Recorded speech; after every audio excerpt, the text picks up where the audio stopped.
ഇന്ന് മെൻസസിനെ കുറിച്ചാണ് പറയുന്നത്. അപ്പൂസ് 7ാം ക്ലാസ്സിൽ പഠിച്ച സമയത്ത് എന്നോട് ചോദിച്ചു, അപ്പോൾ ഞാനൊരു സംശയം ചോദിച്ചോട്ടെ എന്ന്. അപ്പോൾ ഞാൻ പറഞ്ഞു, നീ ചോദിച്ചോ. അപ്പോൾ അവന് ഭയങ്കര മടി. അപ്പോൾ ഞാൻ നിർബന്ധിച്ചു, മോൻ ചോദിച്ചോ, അതിനൊന്നും കുഴപ്പമൊന്നുമില്ല. അപ്പോൾ അവനൊരു തുണ്ട് പേപ്പറിൽ എഴുതി തന്നിട്ട് എൻ്റെ അടുത്തേക്ക് ഇട്ടിട്ട് അവൻ ഓടിപ്പോയി. ഇതാണ് എൻ്റെ ഡൗട്ട് എന്ന് പറഞ്ഞു. അപ്പോൾ ആ ചെറിയ പേപ്പർ എടുത്ത് ഞാൻ തുറന്നു നോക്കിയ സമയത്ത് അതിൽ എഴുതിയിരിക്കുന്നത് മെൻസസ് എന്നാണ്. അപ്പോൾ ഞാൻ അവനെ അടുത്ത് വിളിച്ചു. ഈ ഭൂമിയിലുള്ള സൂര്യന് താഴെയുള്ള എന്തും നമുക്ക് പാരൻസുമായിട്ട് ഷെയർ ചെയ്യാം. അതിന് യാതൊരുവിധ മടിയും വിചാരിക്കേണ്ട കാര്യമില്ല. മോൻ മിടുക്കനാ, പുതിയൊരു വേർഡ് മോന് കിട്ടിയില്ലേ, ഈ വേർഡ് എവിടെ നിന്നാണ് കിട്ടിയെന്ന് വെച്ചു. അപ്പോൾ അവൻ പറഞ്ഞു, അവൻ്റെ ക്ലാസ്സിലൊരു കുട്ടിക്ക് പെട്ടെന്ന് വയറുവേദനയായി, അത് ക്ലാസ്സിൽ ചെറിയ ബുദ്ധിമുട്ടിലൊക്കെ പെട്ടെന്ന് ആ കുട്ടി പെട്ടു. കുട്ടികളൊക്കെ കൂടെ അതിനെ ടോയ്ലറ്റിലേക്ക് കൊണ്ടുപോയി.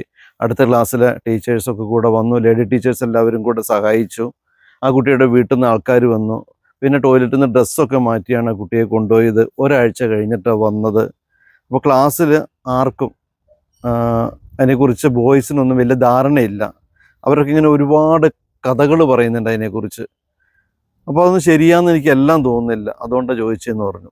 അപ്പോൾ ഞാൻ അപ്പൂസിനോട് മെൻസസിനെ കുറിച്ച് സംസാരിച്ചു. അതിങ്ങനെയായിരുന്നു.